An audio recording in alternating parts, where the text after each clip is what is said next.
Nick Walker has solidified his place as one of the most feared competitors in today's men's open bodybuilding division. His nickname, the Mutant, isn't just for show. He's known for his dense, grainy muscle, extreme fullness,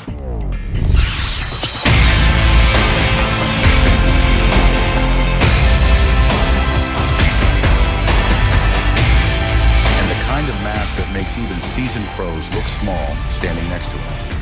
Over the last few years, he's become a fixture at the top of major lineups, and now all eyes are on him as the Mr. Olympia approaches.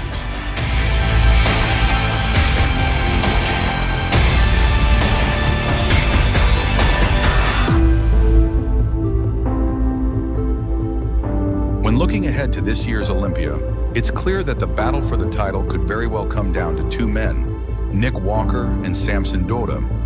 Each brings something completely different to the table. Walker has the raw, almost overwhelming muscularity and conditioning potential that can shut down a lineup.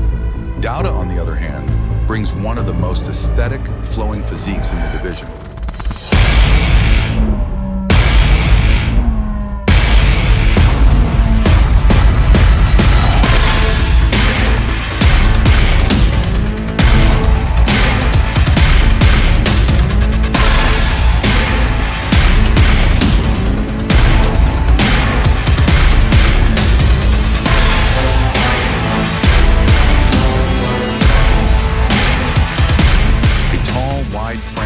Beautiful proportions and the ability to look both massive and graceful on stage. This contrast in styles sets up a classic showdown. For Walker, the path to victory is clear. He needs to bring his absolute best conditioning without sacrificing size. When he's peeled to the bone, with deep separation and his trademark hardness, he's incredibly difficult to beat. But the margin for error at this level is razor thin. If he decides to push for even more size at the expense of sharpness, he risks losing ground to Dota's symmetry and shape. Walker has proven he can find that sweet spot before, but it's not automatic. It requires careful planning and discipline all the way through peak week.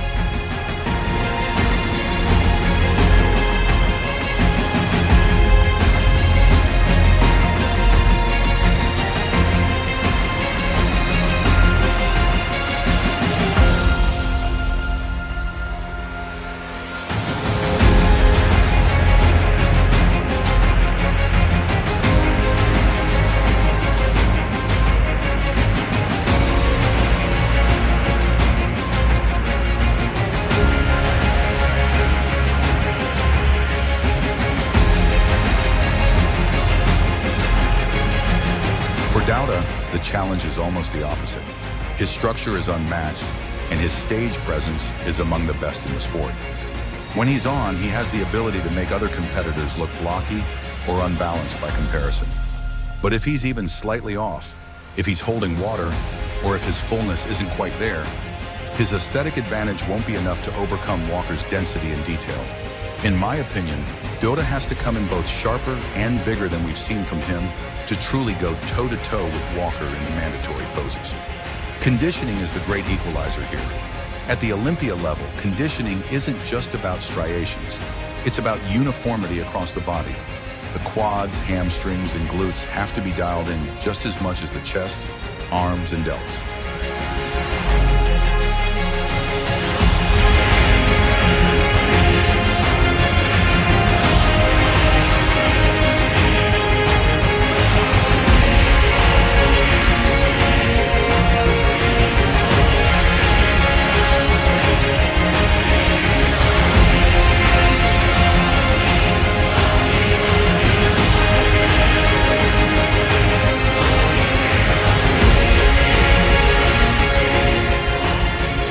Beyond that, the level of control on stage becomes critical.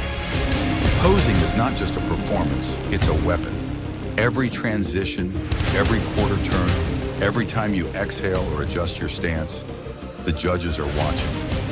One of the biggest factors in these high-level battles is how well an athlete controls their abdominals between poses. A split second of distension can cost points, especially when standing next to someone whose midsection is locked in the entire time. Walker has improved his posing over the years, but at this level, there's always more refinement possible. Dota's presentation is already one of his strong points, but he'll need to use that advantage relentlessly in comparisons.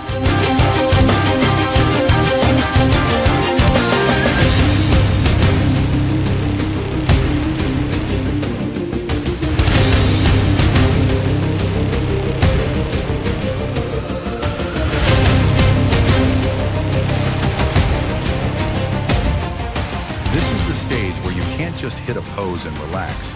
You have to win the moments in between, holding control under the lights for every second the judges are looking. What sets apart the top competitors in battles like this isn't just genetics or even hard work. It's the ability to use every tool at their disposal with precision. Training, nutrition, supplementation. These are the basics. But the real edge comes from knowing exactly how your body responds to each variable. At this level, the best athletes are data-driven. They keep meticulous notes, track every detail, and base their prep adjustments on years of accumulated knowledge. They know exactly what kind of carb load brings them in full, but tight. They know how much water to manipulate without flattening out.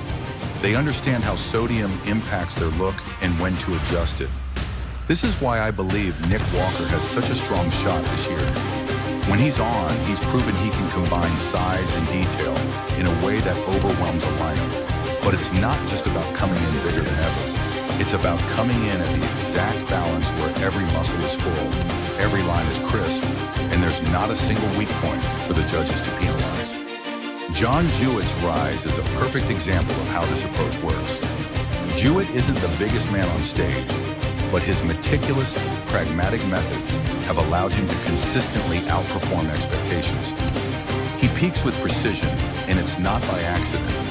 It's because he's studied how his body reacts under every condition and uses that information to show up at his absolute best. If Walker applies that same level of precision and discipline, his already dominant physique becomes even more dangerous.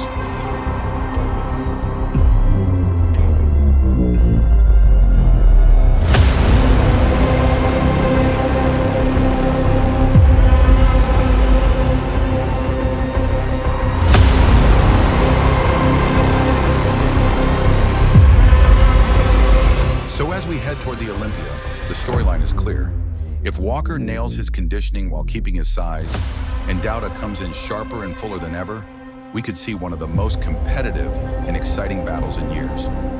Both men have the tools to win. The question will be who brings the most complete package on that one day when it matters most.